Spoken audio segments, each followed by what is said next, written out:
What's up, geeks and gamers? It's Odin coming back with a box office breakdown for this past weekend, which saw the new release of The Woman King. That's right, The Woman King, the film that everyone's talking about because apparently it glosses over a very serious part of this nation's history, which is the fact that not only did they enslave various tribes surrounding them as they conquered them, but also that they even sold these slaves to the people that they end up fighting in the movie. And let's just say they kind of gloss over the fact that this tribe in Africa was actually a very major part of the slave trade in general. So yeah, apparently though, that's okay. You can promote this movie. You can talk about how amazing these warriors were, right? How amazing they were because they are women.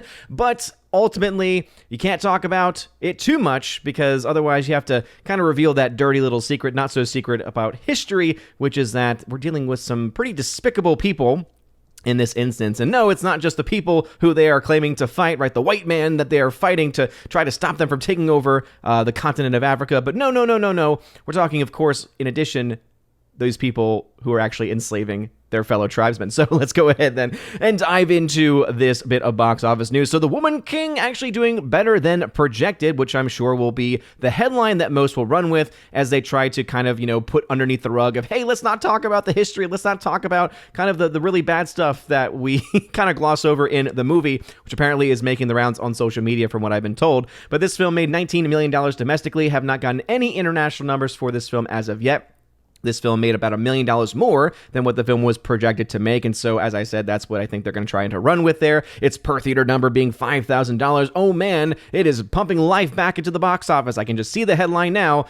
But yeah, let's just not talk about the mixed history here, or the mixed representation of history. Are we dealing with historical fiction now at this point in time? When we say that we have an inspired by true events story, can we just gloss over some of the dark parts of the past only if it is convenient to us, only if it fits our narrative? Well, yeah, it's Hollywood, so can't say I'm all that surprised by it, but yeah, no interest in seeing this movie because of that very fact. We then have the film Barbarian in its second week of release, dropping only 40%, making another $6.3 million, so a pretty strong hold there for Barbarian, as it is looking to make its money back very, very easily and very quickly. A brand new film from A24, Pearl, came in the number 3 spot, making $3.1 million. Apparently, according to sources, it cost about $1 million to actually produce this movie. This apparently is a prequel to the film X that came out last year. So with a $1 million production budget, yeah, you're looking at a film that's already in the profitability territory because of such a micro budget. Kind of insane when you think about it in the modern day and age that we live in, that they could even make any film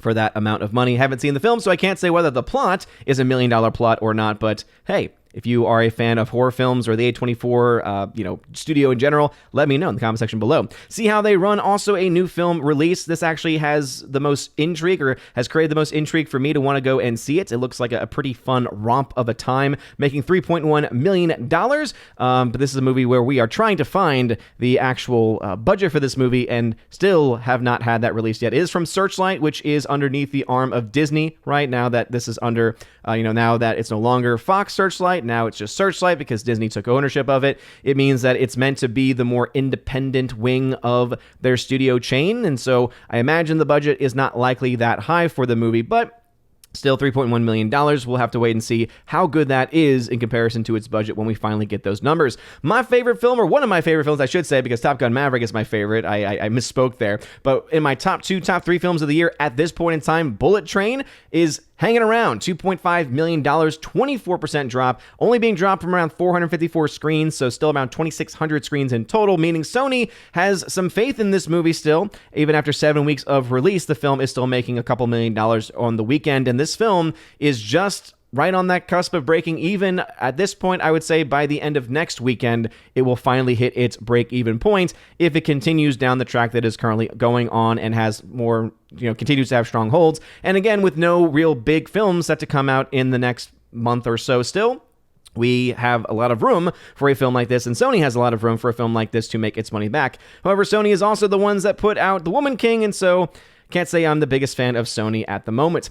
A studio that I am a pretty big fan of at the moment, though, is Paramount, as Top Gun Maverick continues just to wreck everything, even after 17 weeks of release, still making $2.1 million, a 31% hold from the previous week. It definitely is slowing down quite a bit at this point, so you're going to start to see Paramount pull this from a lot of theaters, especially as we go into October, where by mid-October we have some major releases set to come out.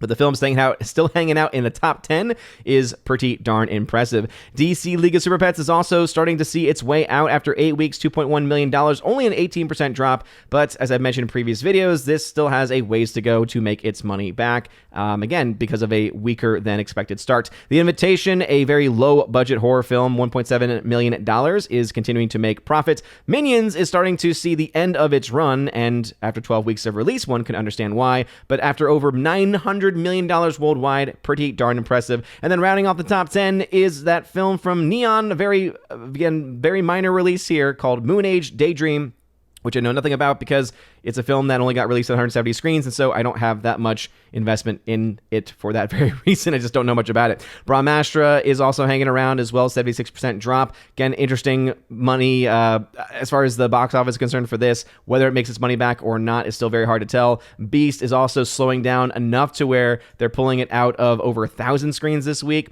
This film is therefore, because of that, not likely to make its money back. Where the Crawdads Sing, though, is still hanging around, still adding millions of dollars every single week, so that's pretty impressive. The film Nope, as I mentioned in previous week's videos, I said was likely going to make its money back, has now gotten to the point where it's slowing down enough, both domestically and internationally, where it's going to be a lot tougher. So it did not make as much money between last week and this week as I had expected it to, and because of that, I can now say that its official break-even is definitely up in the air at this point in time. So for anyone that cares about that, there is that piece of information. And also, by the way, Jurassic World Dominion still has not reached $1 billion. As of the last update that has been released on either Box Office Mojo or on thenumbers.com, these are the most latest numbers, $997 million worldwide. So right on the cusp of $1 billion. And again, I think that if they just had the willpower to push this past $1 billion, they could. But it seems that anyone who had any interest in this movie has seen it. So whether it makes $1 billion is actually now, I would say, up in the air. I still think it's going to happen just because of how close it is. But at the same time, it has been out for quite a while, and it's also a bad movie to boot. So $64,000 in the cinemas it's still in here in the States. Not a whole lot elsewhere across the world. Kind of running out of money at this point, but hey, getting close. Still think it's possible. The Woman King, as I mentioned, no international numbers yet for this movie, so $19 million domestic, so a stronger than expected start for that film. But the film did cost $50 million in its budget, so it's still not a guarantee to be a box office success. We'll have to wait and see what those numbers are next week, and especially if the actual, history of the film, or the actual history of this specific tribe, of these specific people, and the atrocities that they committed, if it actually starts to come out and actually starts to have an impact, if of course the mainstream media will allow that, which of course we know they won't, which is why we cover this kind of stuff here on the Geeks and Gamers channel, it'll be interesting, to say the very least, about exactly what happens with that. The film Barbarian is now at $21.9 million. Pearl at $3.1 million. Again, this prequel to this character from X. See how they run at $7.6 million. Again, just looks like a lot of fun. Sam Rockwell movie. Saoirse Ronan's in the film as well. I don't know. Just looks like a lot of fun. Bullet Train now at $222 million. Right on the cusp of breaking even. Top Gun Maverick at $1.46 billion.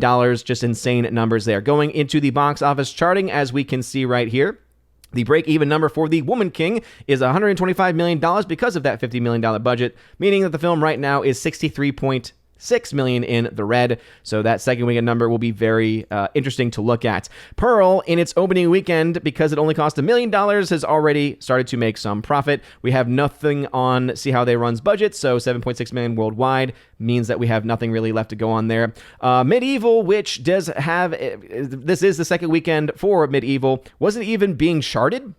They hadn't even released the numbers yet, which makes me kind of question whether or not they're going to release anything about the movie. Regardless of that, this film is a guaranteed flop because of its budget and because no one is going to see it. Lifemark, no budget on the film, but not much has been added on to that film either. Brahmastra is looking to be a box office flop. However, it's hard to gauge this one because of the unknown factor when it comes to marketing costs, as this is a film from India, and also, too, if this film is going to get any other releases in other countries, where those will factor in for it in the future. But right now, based on just the typical marketing strategy, strategies of most companies and typically what we see happen.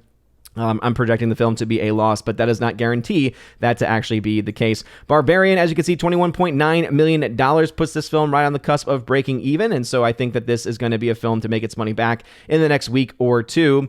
Invitation now at $3 million in the black. Beast still at $20 million in the red, and that's the reason why, since they are clearly pulling it from screens, I don't see this movie being able to make its money back at this point in time because of that. Bullet Train is only $1.75 million in the red, so very, very close to that break-even number, and I think it'll do that in the next week or 2 weeks max. As I mentioned with Nope, even though it's only $2 million away, rather $2 million in the red, because of how slowly this film has been adding its money over the past week, it becomes a question mark, similar to the Jurassic World Dominion storyline about whether or not it's going to hit $1 billion. Again, it's possible, it seems likely, but it still has to actually do it, and at this point in time, it just doesn't seem like that is the case. But those are the numbers as they currently stand. What are y'all's thoughts about us? Have you seen The Woman King? Or what are your thoughts about The Woman King, especially the attempted cover-up of the actual history? Do you think that people are going to actually wake up to this and start to call it out a little bit more? I sure hope so, but let me know your thoughts about this and anything else I mentioned in the comment section down below. If you like this video, smash that like button, slap that fire button on Odyssey. You guys are all amazing and beautiful people. Hope you all have a wonderful rest of your day, a blessed Sunday, and as always, God bless.